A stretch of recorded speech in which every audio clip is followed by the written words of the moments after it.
So today we'll take a look at a new chordcaster from CV Funk. It's a unique polyphonic voice with a built-in chord sequencer, modulation, even effects. This is the first commercial module in this collection. I highly recommend checking it out. It also supports the further development of the free collection. So let's start with the basic functionality. So we have three main sections on the chordcaster. We have the note input section. Right, then we have the voices section. We have 6 voices all in all. And then we have the modulation and output section with the effects and the compressor and everything else. Now, as I mentioned before, this is a full voice with a built-in chord sequencer. So we can start the sequence just by hitting play. Right, and there are a few things you can already notice. For now, we have a 4-step sequence. In each of the steps you can see we have for now C major. Here we can change the chords and change the notes. And we also have a rhythm again with the 6 notes playing. Right, with the 6 voices. I will stop this for a second. And now let's start changing the chords. And there is something important here to understand when working with the chordcaster. It will work by recording changes into the sequence. This includes chords, notes, basically everything, almost everything you see on the panel. So it's important that you pay attention if the record is on or off. So now we will turn the recording on. You can see that by default it will record notes, beats, and the knobs on the panel.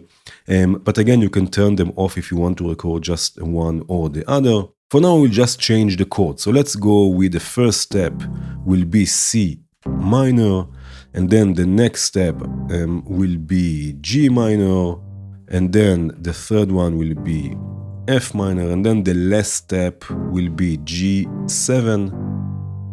Now we'll turn recording off and I will play this.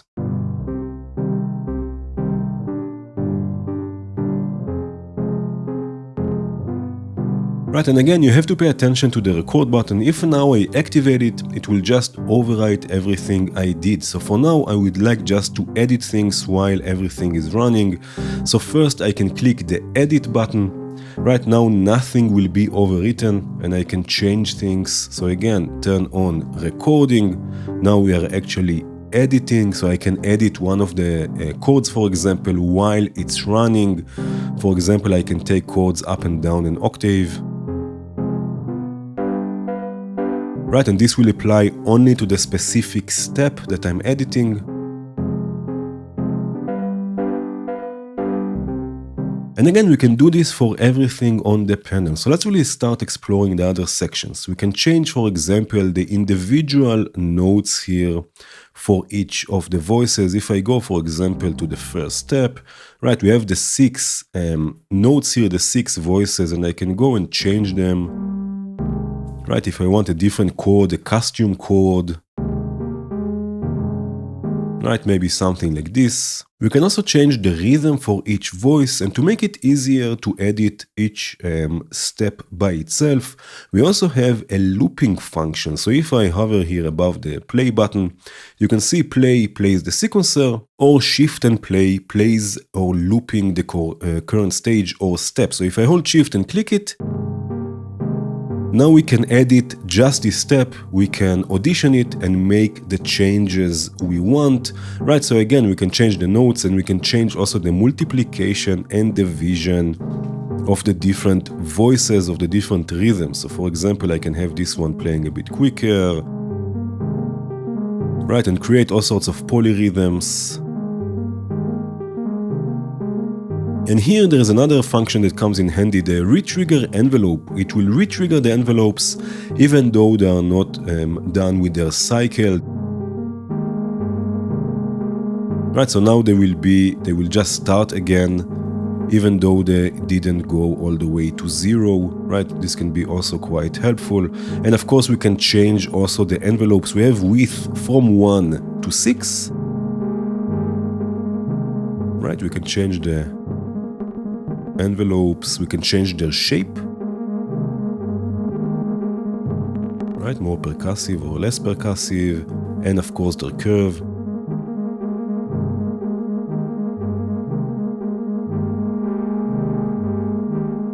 So let's really concentrate on the voices. I have here again a simple chord progression, 4 steps. Right, already you can see that it's possible also to sync the built-in sequencer to an external clock. Right, and we have a few parameters that control the voices. These are similar to the Aorus oscillator, also from the same collection, right? We have 6 of them in the Chordcaster. Right, so also here we have feedback, we have phase, we have stereo spread, and so on. So again, I will activate edit, so I can edit things per step, and then activate recording. Right, and now again I can make changes per step, so each step is different. So for example, I can change the feedback. Right, and you can see it recorded this movement.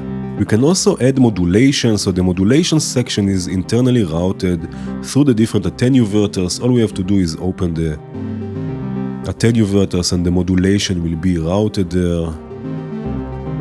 And again, this will record the movements you can see per step.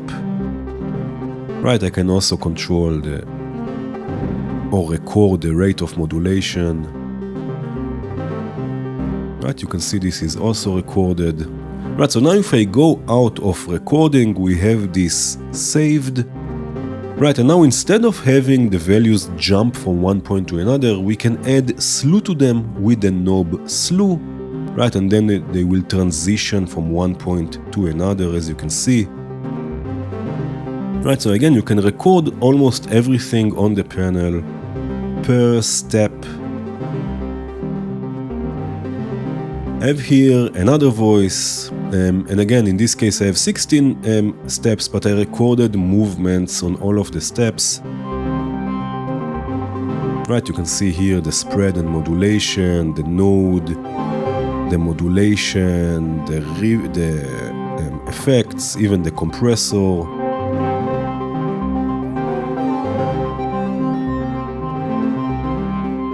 Right, so again you can add lots of movement and variation per step. Just for fun, I have here also a bass with Aorus and a 3 delay here from the same collection, sequenced by Decima, again from the same collection.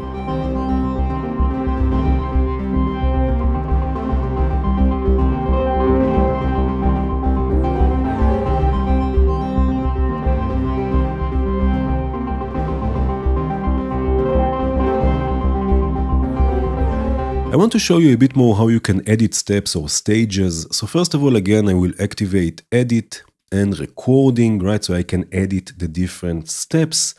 And now, as we've seen before, we can loop steps or stages and work on each step by itself, again with shift and then play. Right, so now it's looping. Again, we can change the chord. If I choose, for example, the 5 here, we have only octaves and fifths, as you can see. Right, we can again change the individual notes if we want a different feel here. Right, or a custom chord. We can again change the envelopes, change the levels also. Right, of each voice.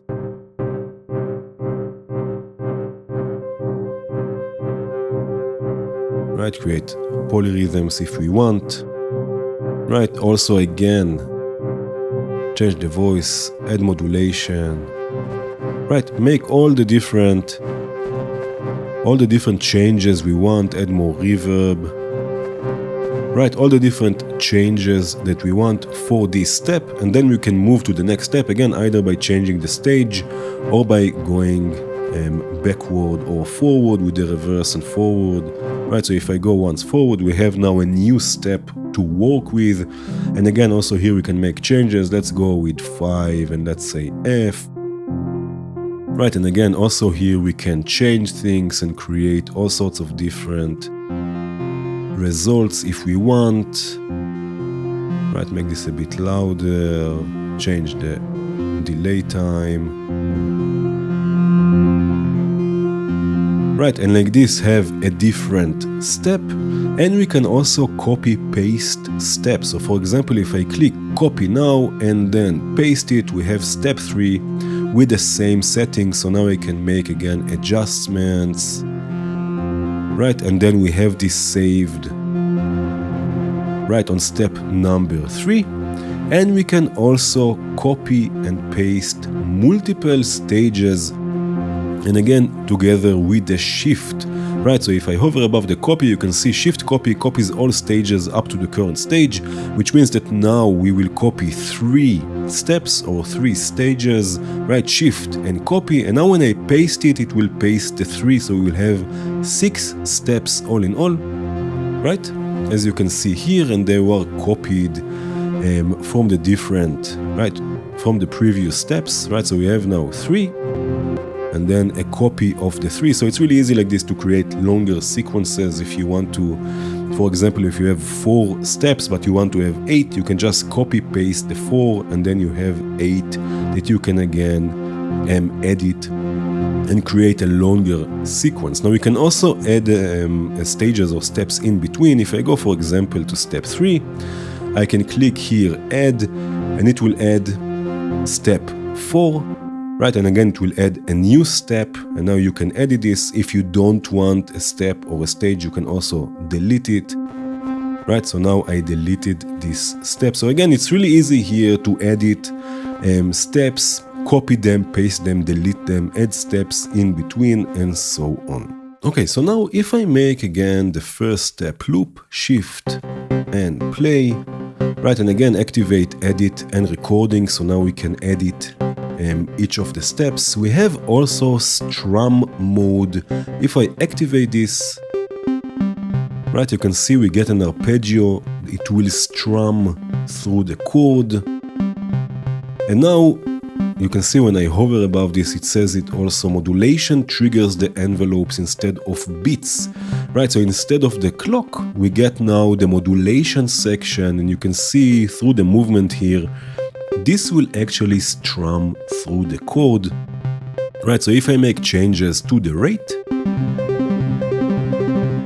right, it will change also the rate of arpeggiation. We add wonk, it adds feedback modulation here, so we have a bit more movement, right? We can change also the nodes here to have a different rhythm for the arpeggiation, right? And again, this we can do per step. So let's say this is the first step, I move to the next step, right? And I would like to have something else, again strum, right, a bit quicker. We can also change the beats here per step, right? So here it says 4, right? If I move on to the next chord here, and again I activate strum, I can have, for example, just 2 beats, right? And again add some wonk here, right? And then we have another step, again activate strum. We are editing this per step,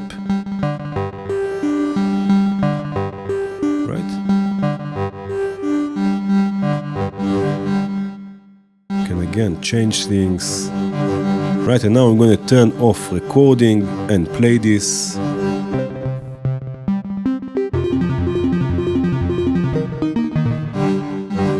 right? And we have 4 different steps, again with the beats also changed, with strumming, with arpeggiation. So again, lots of options here to record different sounds and sequence between them.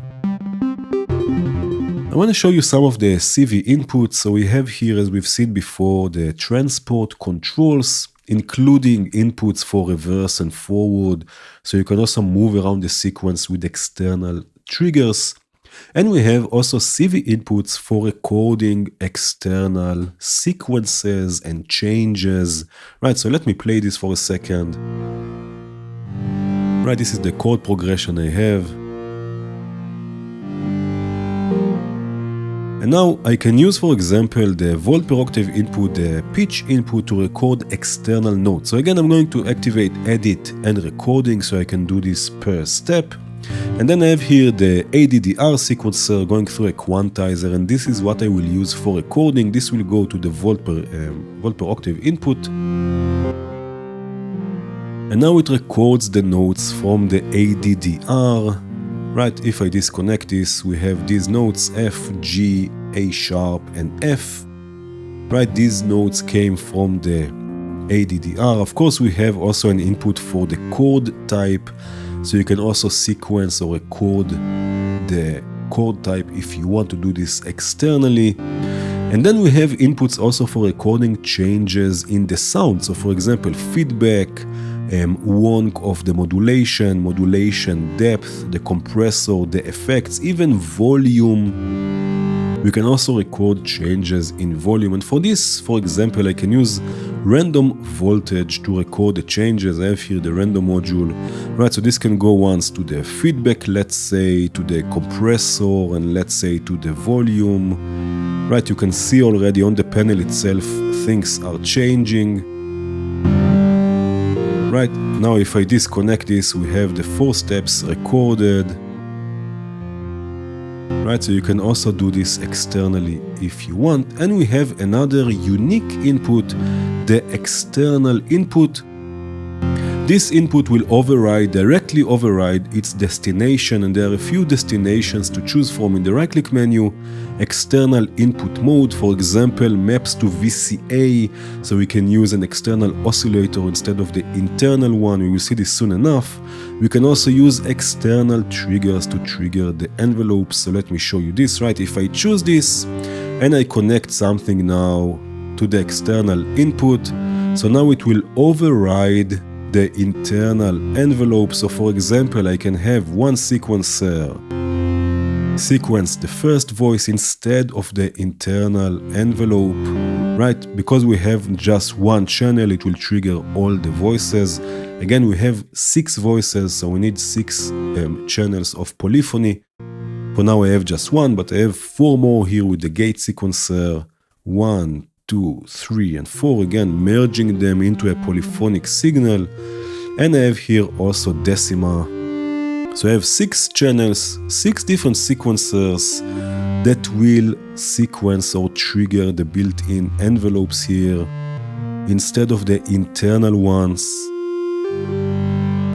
Right, so you can use external sequences to sequence or to trigger also the 6 voices.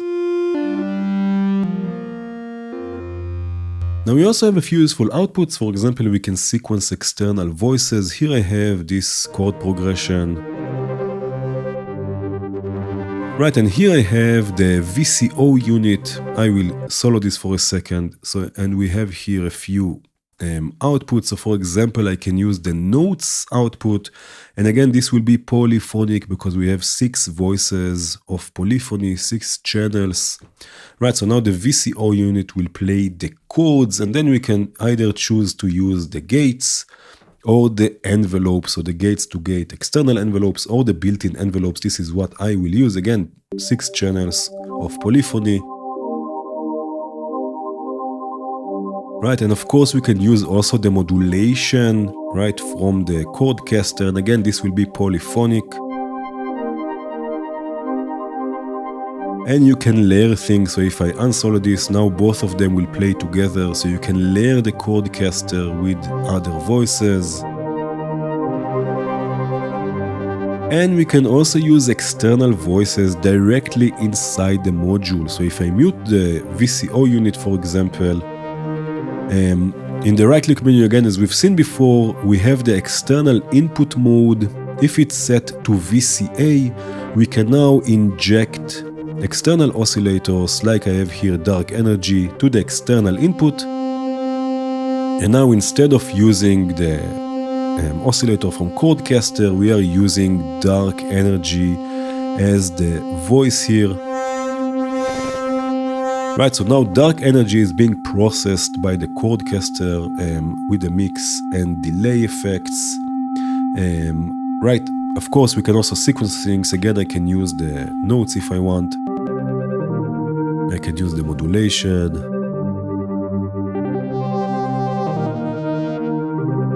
Right, and again now, instead of using the built-in oscillator, we are using dark energy. There are a few more features I would like to mention. So in the right-click menu, there's an option to stop recording at end, which will disable the recording when the sequence ends. So if I activate this, right, activate recording and hit play, you see step 2, step 3, step 4. It finished the cycle and the recording turned off. Right, so this you can also use. We also have here the stage output. This will output by default a trigger for each step. You can see this on the scope. But we can also change this to output the internal clock. So again, in the right-click menu, stage outputs main clock instead of stage clock. Right, if I activate this, you can see we get now the internal clock, so you can sync other modules in your patch. We can also change how the modulation is synced. Again, in the right-click menu, we can sync it with the main clock instead of the stage clock. So instead of per step, it can be synced to the internal clock. And we can choose also to get the dry poly signal instead of a mixed stereo signal, right? Output dry poly audio. This will disable the mixer and delay. If I activate this, we directly get sound from the output, 6 channels on the left, 6 channels on the right, so you can process things polyphonically outside of the module. Right, and that's it. I have here another small example here with a few ARPs. There's also a great manual that you can check out if you want to dig deeper. And again, consider getting this module, first of all, because it's great and fun to explore, and also to support the developer and the development of the free collection. Thank you for watching. Cheers.